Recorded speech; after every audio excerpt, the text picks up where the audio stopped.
Dan pemirsa, kita kembali menyaksikan visual terkini langsung dari Istana menjelang pengumuman anggota Kabinet Prabowo Gibran. Kita lihat Mayor Teddy sudah menyiapkan mikrofon yang nantinya akan digunakan oleh Presiden Prabowo Subianto dan Wakil Presiden Gibran Raka Buming Raka. Ini berarti tandanya sesaat lagi menteri-menteri dan wakil menteri, kepala lembaga serta staf khusus akan segera diumumkan. Ya. Kita lihat apakah staf khusus akan diumumkan malam ini atau biasanya dalam rentang pekan ini.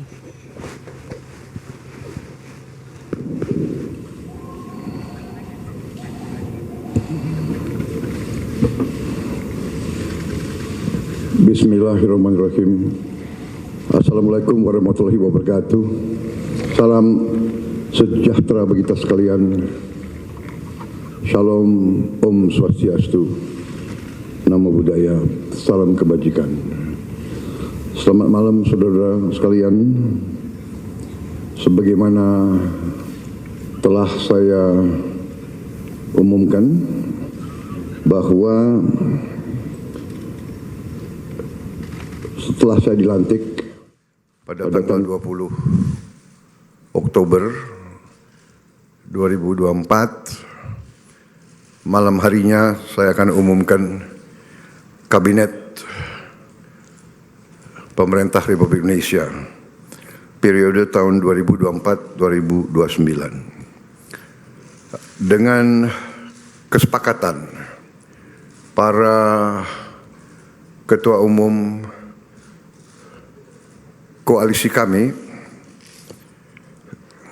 beri nama kabinet ini Kabinet Merah Putih. Dan saya ingin umumkan susunan Kabinet Merah Putih periode tahun 2024-2029 sebagai berikut. 1. Jenderal Polisi Purnawirawan Profesor Dr. Budi Gunawan, SH, MSI, PhD, Menteri Koordinator Bidang Politik dan Keamanan. 2. Profesor Dr. Yusril Iza Mahendra, Menteri Koordinator Bidang Hukum, Hak Asasi Manusia, Imigrasi, dan Pemasyarakatan. 3. Dr. Insinyur Airlangga Hartarto, Menteri Koordinator Bidang Perekonomian. 4. Profesor Dr. Pratikno, Menteri Koordinator Bidang Pembangunan Manusia dan Kebudayaan. 5. Dr. Haji Agus Harimurti Yudhoyono, MSc, MPA, MA, Menteri Koordinator Bidang Infrastruktur dan Pembangunan Kewilayahan. 6. Dr. Andes Haji Abdul Muhaimin Iskandar, MSI, Menteri Koordinator Bidang Pemberdayaan Masyarakat. 7. Zulkifli Hasan, SEMM, Menteri Koordinator Bidang Pangan. 8. Prasetyo Hadi, Menteri Sekretaris Negara. 9. Jenderal Polisi Purnawirawan Muhammad Tito Karnavian, Menteri Dalam Negeri. 10. Sugiono, Menteri Luar Negeri. 11. Letnan Jenderal TNI Purnawirawan Safri Samsudin, Menteri Pertahanan. 12. Profesor Dr. Kiai Haji Nasaruddin Umar, MA, Menteri Agama. 13. Supratman Andi Aktas, Menteri Hukum. 14. Natalius Pigai, SIP, Menteri Hak Asasi Manusia. 15. Dr. Andes Agus Andrianto, SH, MH, Menteri Imigrasi dan Pemasyarakatan. 16. Dr. Sri Mulyani Indrawati SE MSc, Menteri Keuangan.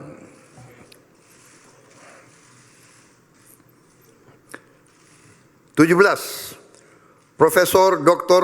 Abdul Muti MED, Menteri Pendidikan. 18. Profesor Dr. Insinyur Satrio Sumantri Brojonegoro, Menteri Pendidikan Tinggi, Sains dan Teknologi. Saya lengkapi ya, tadi 17, Profesor Dr. Abdul Muti MED, Menteri Pendidikan Dasar dan Menengah. Saya lanjutkan, Dr. Fadlizon MSc, Menteri Kebudayaan. 20. Budi Gunadi Sadikin, Menteri Kesehatan. 21. Saifullah Yusuf, Menteri Sosial. 22. Profesor Insinyur Yasyarli PhD, Menteri Ketenagakerjaan. 23. Abdul Qadir Karding, Menteri Pelindungan Pekerja Migran Indonesia, Kepala Badan Pelindungan Pekerja Migran Indonesia. 24. Dr. Haji Agus Gumiwang Kartasasmita, Menteri Perindustrian. 25. Dr. Budi Santoso, MSI, Menteri Perdagangan. 26. Dr. Bahlil Laha Dalia, SE MSI, Menteri Energi dan Sumber Daya Mineral. 27. Insinyur Dodi Hanggodo, MPA, Menteri Pekerjaan Umum. 28. Marwar Sirait SIP, Menteri Perumahan dan Kawasan Permukiman. 29. Yandri Susanto, MPD, Menteri Desa dan Pembangunan Daerah Tertinggal. 30. M. Iftitah S. Surya Nagara, SHMA, Menteri Transmigrasi. 31. Dudi Purwa Gandhi SH, Menteri Perhubungan. 32. Mutia Fiada Hafid, Bachelor Engineering MIP, Menteri Komunikasi dan Digital. 33. Dr. Insinyur Haji Andi Amran Sulaiman, Menteri Pertanian. 34. Raja Juli Antoni PhD, Menteri Kehutanan. 35. Sakti Wahyu Trenggono, Menteri Kelautan dan Perikanan. 36. Nusron Wahid SS MSI, Menteri Agraria dan Tata Ruang, Kepala Badan Pertanahan Nasional. 37. Profesor Dr. Insinyur Rahmat Pambudi MS, Menteri Perencanaan Pembangunan Nasional, Kepala Badan Perencanaan Pembangunan Nasional. 38. Rini Widyantini SH MPM, Menteri Pendayagunaan Aparatur Negara dan Reformasi Birokrasi. 39. Erick Thohir, Menteri Badan Usaha Milik Negara. 40. Dr. Wihaji SAG MPD, Menteri Kependudukan dan Pembangunan Keluarga, Kepala Badan Kependudukan dan Keluarga Berencana Nasional. 41. Dr. Hanif Faisal Nurofik, Menteri Lingkungan Hidup, Kepala Badan Pengendalian Lingkungan Hidup. 42. Rozan Perkasa Ruslani, Menteri Investasi dan Hilirisasi, Kepala Badan Koordinasi Penanaman Modal. 43. Budi Ari Setiadi MSI, Menteri Koperasi. 44. Maman Abdurrahman ST, Menteri Usaha Mikro, Kecil dan Menengah. 45. Widianti Putri, Menteri Pariwisata. 46. Teguh Rifki Harsyah, Menteri Ekonomi Kreatif, Kepala Badan Ekonomi Kreatif. 47. Hajah Arifatul Khairi Fauzi, Menteri Pemberdayaan Perempuan dan Perlindungan Anak. 48. Abe Nandito Aryo Tejo, Menteri Pemuda dan Olahraga. Selanjutnya, kementerian dan lembaga yang tidak di bawah koordinasi oleh Menko, yaitu 49. Profesor Dr. Haji Sanitiar Burhanuddin, Jaksa Agung. 50. Letnan Jenderal TNI Purnawirawan Muhammad Herindra, Kepala Badan Intelijen Negara. 51. Letnan Jenderal TNI Purnawirawan AM Putranto, Kepala Staf Kepresidenan. 52. Hasan Nasbi, Kepala Kantor Komunikasi Presiden. 53. Teddy Indra Wijaya, Sekretaris Kabinet.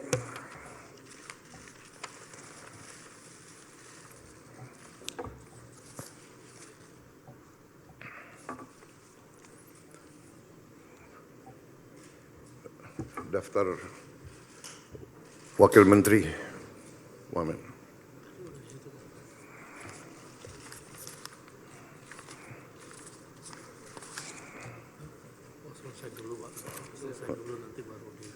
Oke. Baik, demikian adalah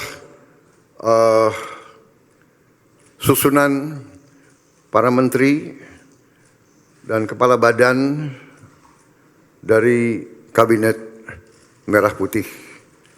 Dan selanjutnya akan saya bacakan daftar wakil-wakil menteri.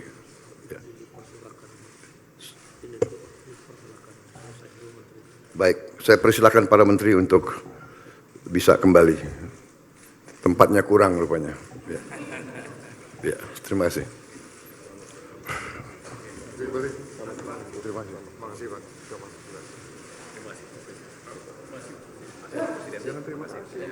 Tugas berat. Siap, melaksanakan tugas. Siap. Emang enak. Baru kita letakkan. Oh, guys. Terima kasih Bu. Dengan menteri. Jangan gitu dong. Jangan heboh. Ya,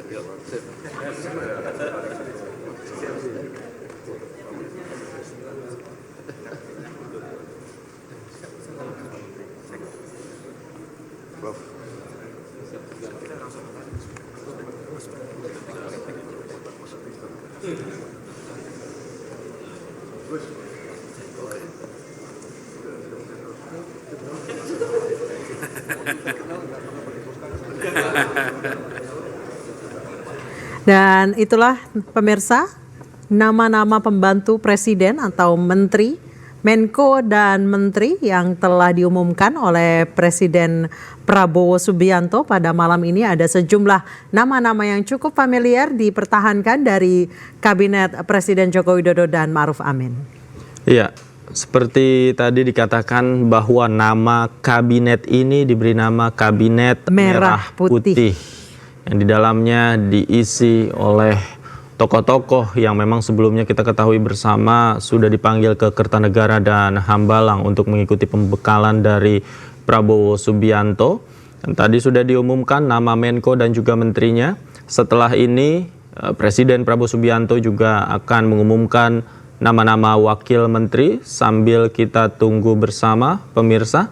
Prabowo Subianto bersalaman dengan para menteri dan Menko yang tadi sudah diumumkan, ya Anissa. Davi, ada beberapa nama yang memang sudah beredar luas di antara wartawan dan itu bisa dibilang 90% akurat dari nama-nama yang diumumkan pada malam hari ini. Namun ada nama yang cukup mencengangkan tadi, Mayor Teddy, ternyata Sekretaris Kabinet yang sebelumnya dijabat oleh Pramono Anung. Iya, Menseskap, Sekretaris Kabinet. Dan diumumkan terakhir tadi ya, Anissa. Iya, betul sekali.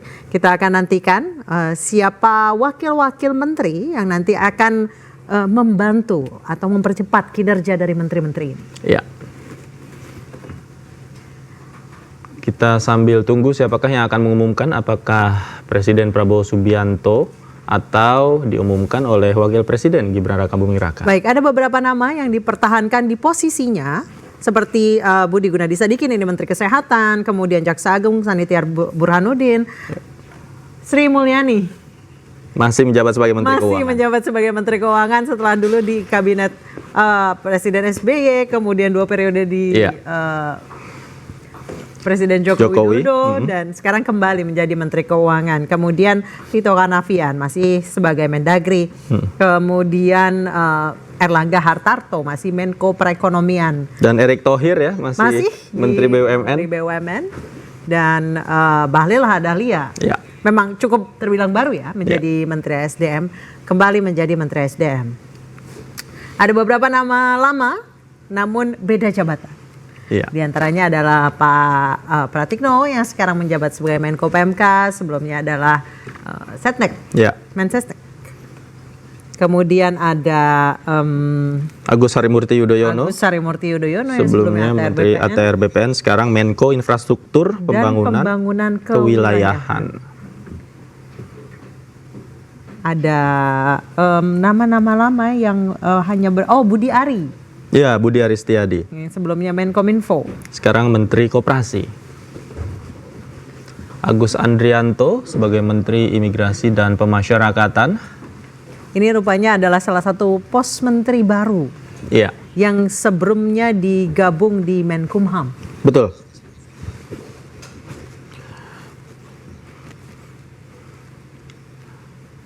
Satrio Sumantri Brojonegoro, Menteri Pendidikan Tinggi, Sains dan Teknologi.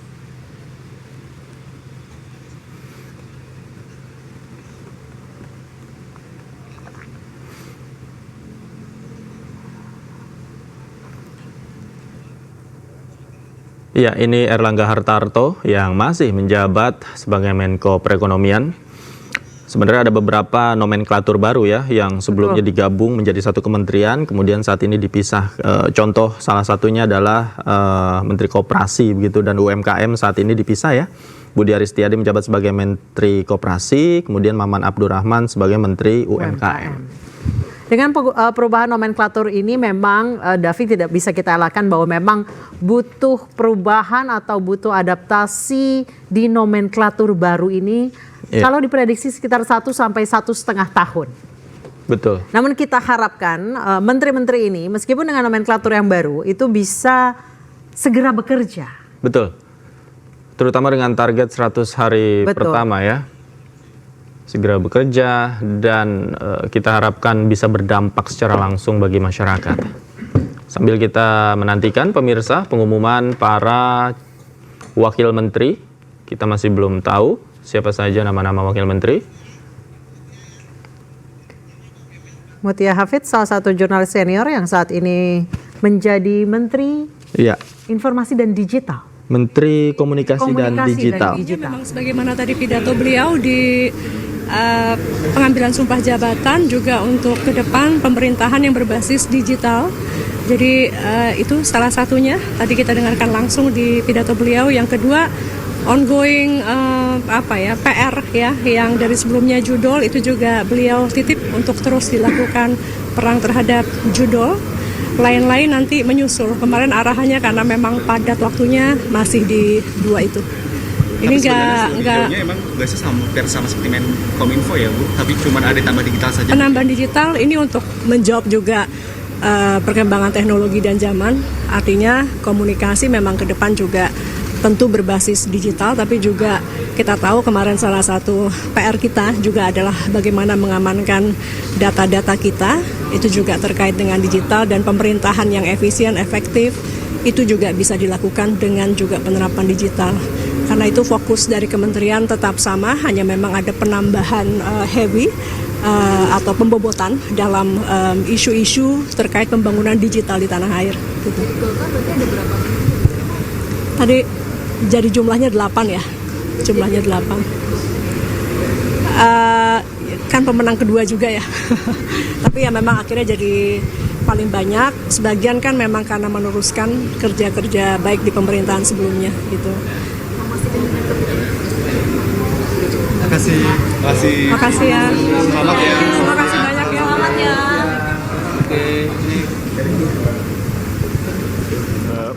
Kemenko yang baru, Kemenko Hukum dan HAM, Keimigrasian dan Pemasyarakatan ya, yang menangani bidang hukum terutama setelah dilakukan pemecahan terhadap Kementerian Hukum dan HAM yang ada sekarang ini menjadi 3, yaitu Kementerian Hukum, Kementerian HAM, Kementerian Imigrasi dan Pemasyarakatan. Dan saya diberi tugas untuk melakukan koordinasi terhadap kementerian-kementerian ini dan juga lembaga-lembaga lain yang nanti berkaitan dengan pembangunan hukum dan upaya penegakan hukum. Insya Allah saya akan menjalankan tugas ini dengan sebaik-baiknya karena memang selama ini saya memang banyak menangani masalah hukum walaupun berada di luar pemerintah. Tapi sekarang ini masuk ke dalam pemerintah, ya bertugas untuk melakukan pembangunan terhadap norma-norma hukum dan juga penegakan hukum di masyarakat kita. Saya kira demikian. Tapi kalau bicara soal hukum dan juga HAM, ini kan ada 2 hal yang menjadi fokus. Pertama untuk masalah hukum, apakah akan ada undang-undang yang dari inisiatif pemerintah? Saya kan kemarin ada beberapa undang-undang yang dipertanyakan, perampasan aset dan lain-lain, itu juga nanti akan dibahas secara detail kah di kabinet yang sekarang? Ya, tentu kita setiap saat dapat melakukan pengkajian terhadap undang-undang yang ada. Apakah memang telah sesuai dengan undang-undang dasar kita, konstitusi kita, ataukah memang ada yang harus diperbaharui, baik karena harus menyesuaikannya dengan konstitusi maupun juga karena harus menyesuaikannya dengan perkembangan zaman. Karena itu terus-menerus akan dilakukan pengkajian terhadap segala norma hukum yang ada. Tentu aspek yang paling penting adalah bagaimana undang-undang itu supaya sejalan dengan konstitusi kita, terutama sekali menjamin adanya keadilan dan kepastian hukum bagi masyarakat kita. Kalau terkait dengan penanganan HAM sendiri Pak, untuk PR-PR yang belum selesai, apakah juga akan dikejar di kabinet ini? Kita lihatlah nanti apa arahan Presiden dalam secara umum ya, dalam mengatasi persoalan-persoalan yang ada di masyarakat kita, baik persoalan hukum maupun persoalan HAM ya. Pada waktu lama sekali ketika saya menjadi Menteri Kehakiman dan HAM ya, pada waktu itu saya sudah membuat undang-undang tentang pengadilan HAM dan pengadilan HAM ad hoc, juga waktu itu sudah membuat Komite Kebenaran dan Rekonsiliasi untuk menyelesaikan persoalan-persoalan HAM di masa yang lalu, walaupun sayangnya itu dibatalkan oleh Mahkamah Konstitusi dan Presiden Jokowi sudah membuat satu aturan ya untuk menyelesaikan persoalan-persoalan HAM yang terjadi di masa yang lalu. Tapi sudah barang tentu fokus kita adalah melihat ke depan ya. Jangan kita ini terus melihat ke masa yang lalu, apalagi masa lalu itu sudah susah sekali untuk kita ungkapkan ya. Mungkin karena bukti-buktinya sudah tidak ada atau karena peristiwa itu sudah lama sekali. Lebih baik kita belajar dari pengalaman masa lalu itu, kemudian kita menyelesaikan persoalan-persoalan yang ada sekarang dan kemudian kita membangun masa depan yang lebih baik, terutama bagi penegakan hukum dan konstitusi, demokrasi juga, dan penegakan HAM itu sendiri. Terima kasih Bro. banyak. Selamat bekerja untuk jabatannya. Mas Dito. Mas Dito.